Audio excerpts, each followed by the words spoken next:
My name is Lizzie and I am the owner of Milk and Honey Paper Co. I'm sharing with you today my detailed walkthrough of my Hobonichi Cousin. If you watched my 2023 planner lineup, you will know that I intend to use my Hobonichi Cousin as my everyday carry. If you have not seen that video, I will link it up in the cards or down below in the description box. Make sure to check that out because in that video I go into how I intend to use each planner within my system. Like I said, if you watched the previous video, you will know that I have been through quite the journey with the Hobonichi Cousin. If you watched the previous video, you will know that I have gone through quite the journey with the Hobonichi Cousin. So this will be my third year using, right? Is that right? Third year? We're gonna go with it. We're gonna go with it, using the Hobonichi Cousin. And what can I say? I absolutely love this planner. It's the planner that I come back to year after year. Cannot imagine not having it in my planner system. So, what's the purpose? It's now, even though it is my, third year of using the Hobonichi Cousin, I'll admit, I have never successfully filled the Hobonichi Cousin. I have not been consistent in my use of the Hobonichi Cousin, and I've never successfully filled one book. So going into 2023, my focus was definitely on streamlining my system, and I just really want to fill this book. I want to be consistent in my planner, and so my goal this year is to consistently use this planner. I don't know if the goal is to fill each page, but I just want to consistently use and enjoy this planner. As you can see, I've kept the outside minimally decorated. I just have one sticker from one die cut from the Coffee Monsters Co. I'm sure you've seen this die cut everywhere. My Hobonichi Cousin is inside of a clear A5 Midori cover. I tend to use these every year. I just like the very slim profile of just the clear cover. My tabs I created myself, and they're just very minimal and simple. I haven't decorated this inside cover much. I will probably add some things as we go along and as I feel inspired to do so, but like I mentioned in my planner lineup video, I'm not a fan of lengthy setup videos. I don't know, I just like to get in and start using my planners. Here on the Year at a Glance page, I intend to use it to write down any important dates that I need to remember, just so I can have the ability to quickly reference what I already have scheduled when making future appointments and plans. Next, we have the future log, and I know a lot of people use this to track habits, but I intend to use mine as a calendex to index information on the daily pages in the back. As you can see, I have already created some entries, started to index some of the trackers and information that I've created in the dailies. Next, we have the monthly spreads. Let me see if I can zoom in some. Okay. All right. Because the monthly views start in December of 2022, I was able to move into this planner early. You of course will notice that I have not set up for the month of December yet.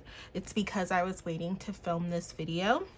If you're interested in seeing how I set up for the month of December in my Hobonichi Cousin, then tap the like and subscribe button because I will be uploading that video soon. Okay, I intend to use my monthly spread as pretty much is pretty much a monthly overview. So it'll have the usual holidays, birthdays, any appointments that I may have. But I'm also considering whether to include highlights, like daily highlights on the days that don't have appointments or other information on them. Now, when it comes to the sidebar, I'm trying to decide if I will continue to use it as I did in 2022, where I would list off like important tasks or priorities for each week of the month, or if I will use the sidebar to just list things like my monthly priorities, goals, the shop release schedule, and like project schedules. On the bottom here, I intend to set up a habit tracker just to track a couple of things that I want to monitor on a monthly basis. Then we move on to the weekly pages. The weekly pages start in that last week of December going into January and end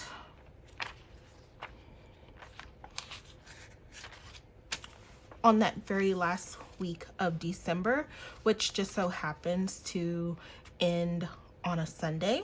So let's talk about the weeklies.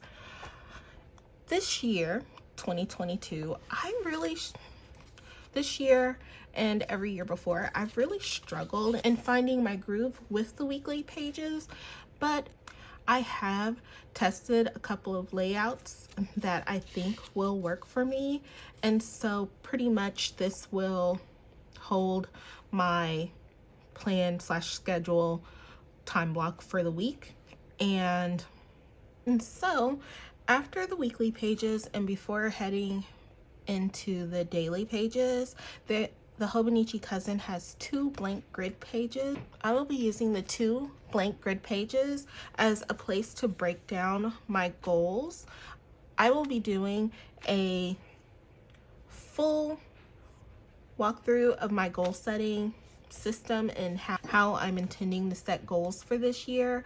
So once again, if you're interested in seeing that, make sure to tap the like and subscribe button. I will be sharing my goal setting system within the next week or so. I'm very excited about the goal system that I'm planning to use, and I really do believe that this will be the year that I achieve the goals that I set for myself. Before we turn this page, I have to explain some things. So if you watched my previous video on my 2023 planner lineup, then you will know that I moved into each of my planners early. Now, I already mentioned the fact that the Hobonichi Cousin, their monthly spreads begin in December of 2022, but the weekly and daily pages do not start until January the 1st. I also mentioned in that video that I only really started to fall into a groove and somewhat consistently use my Hobonichi Cousin within the last quarter of this year. If I'm honest, I felt really guilty about the amount of blank pages within my Hobonichi Cousin this year. And I was just in desperate need for a fresh start. So I have already moved into this planner.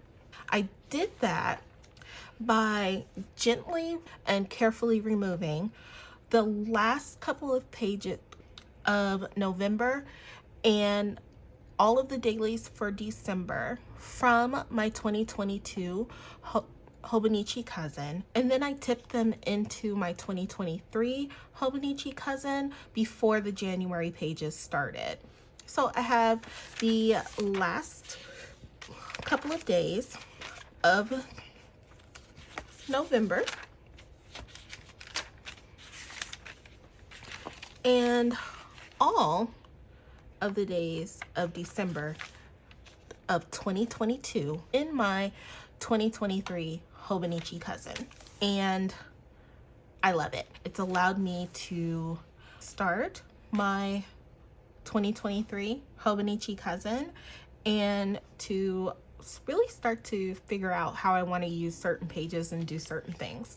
One of the other issues that I was running into with the Hobonichi Cousin is just feeling like I didn't have like enough free note pages within the Hobonichi Cousin. The Hobonichi Cousin comes with 4 additional note pages in the back, and that simply wouldn't be enough for me.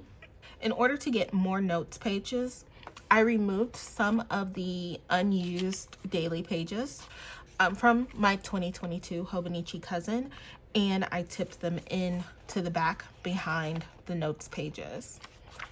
It's not a lot, just like a few. And I just tipped them in wherever they could fit in without covering up some of the pages that in the back that I actually wanted to use. That's how I was able to move into my 2023 Hobonichi Cousin early. Comment below if you are using a Hobonichi Cousin this year, and if so, are you planning to or have you moved in early? Next up, let's talk about these daily pages. The Hobonichi Cousin has 365 dated grid pages in the back, one for each day of the year.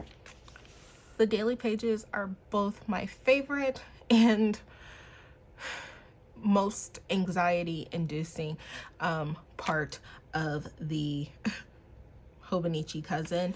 But like I said, I can't get away from this thing. I love the daily pages because I am primarily a monthly and daily planner. If I have a monthly calendar and daily pages, I am pretty much good to go. I have to have a place where I can write down all the little notes and to-do lists and things of that sort. And that's what I intend to use my daily pages for. So it'll have my to-do list, my daily logs, any notes or reference information that I think of throughout the day, and as well as a little bit of journaling and memory keeping. You will see sticky notes throughout these pages. It's just me brainstorming how I might want to use certain pages. I believe I already mentioned how important it is for me to be able to store information in one spot. So even though I have a bullet journal, I did not put any annual collections or trackers within my bullet journal. I already know that more than likely I will have to switch notebooks at some point within the year, especially considering that I started my bullet journal in November. So I placed all of my annual trackers in my Hobonichi Cousin, and it's my archive, so whether I keep any of the other planners in notebooks, I know for a fact I'll be keeping this one. Most of my trackers are like related to like health and wellness, as I have multiple chronic health conditions that I need to keep track of for doctor's appointments and that kind of thing. So first up, I have my cycle and migraine tracker. This tracker is inspired by a tracker I saw set up by Jashi Corinne. It has the days of the week listed across the top, or in this case the side for me, and then it is numbered 1 through 52 for each week of the year. I think this may be actually my new favorite kind of tracker. I'm thinking that it will, 1, allow me to track multiple symptoms, and 2, I can track the severity of those symptoms. I still have to select the colors for the different components of my key. This and all of the following trackers are pretty light, are a light gray color. That's because I set them up using a pencil. I just thought it was softer and I liked it.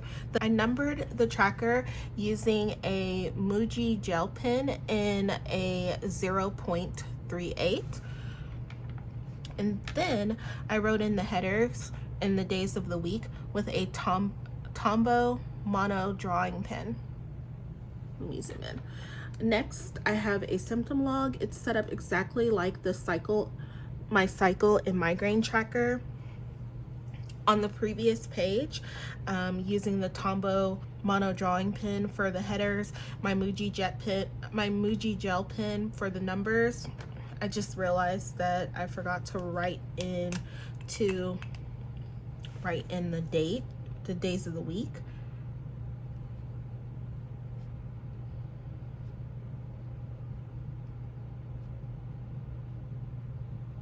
On my symptom log, I'll be keeping track of some of the symptoms that related to one of the conditions that I have, so that I can share that with my doctors, so when I go to appointments. I am really excited to use this type of tracker, which is new to me, and I'm really thankful to Jashi Corinne for sharing this tracker idea with us. I will include a link to that video down below in the description box. I highly encourage you to check out her channel. She has so many brilliant ideas when it comes to like bullet journaling. Next, I'm changing up my tracker style. I will go ahead and say that a lot of these trackers are inspired by none other than Lindsay Scribbles. My Hobonichi Cousin setup in general is inspired by Lindsay Scribbles, probably like most of the planner community. I mean, if you know, you know. The first tracker that I set up is I guess you would call it a check. I think she refers to this as a check register. I'm using it to keep track of income and spending from my shop, Milk and Honey Paper Co. So I just have the date, an area for the description, the amount that came in or out, and then the account associated with that amount. On the next page, I have just a simple tracker list or tracker for shop ideas. On the next page, I have a tracker similar to the one on the previous page, and it is just for content ideas. I created a tracker for shop inventory and supplies. Next, I have my wish list for my shop, so any supplies or tools that I may want to get in the future will be listed here. Then on the next page, I have my personal wish list with a space for the name of the item, the store, where it's located, and whether I've ordered it, the date of when I've ordered it, and the date of when I've received it. There are some pages in the back. Like I said, I added in some additional grid pages from my previous Hobonichi. I'm calling this section my collections and reference section. So once we get past those note pages that I added in, that I tipped in, there's just a few things. So the Hobonichi Cousin comes with like these pre-filled pages in the back. I intend to use this favorites page to list out my monthly favorites for each month of the year. Then there's the My 100 page, and I intend to use this page as a book log. I have a goal to read 100 books in 2023. I know that's a lofty goal.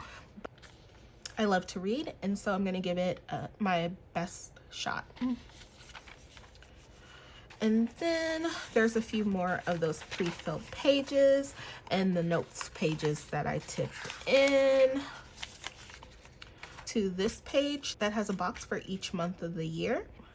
And so I'm thinking that I'm going to use these 12 boxes to include a selfie from each month, because one thing that I have learned over the past couple of years is that I am terrible about taking photos of myself, and I want to get better at that. On the next page, there is this 365 days check off, and if you can see the sticky note, I'm going to keep track of whether I am keto eating keto carnivore or tracking my macros over the course of the year. And I believe that's it. So yeah, that's my setup for my 2023 Hobonichi Cousin. I really enjoyed sharing my cousin setup with you today. It's really nice just having the opportunity to geek out over planners with like-minded people. Let me know down below in the comments if you want me to do a walkthrough of the tragedy that is my 2022 Hobonichi Cousin. I'm kind of dreading it, but if it's something that you really want to see, how someone imperfectly used their Hobonichi Cousin in 2022, let me know down below.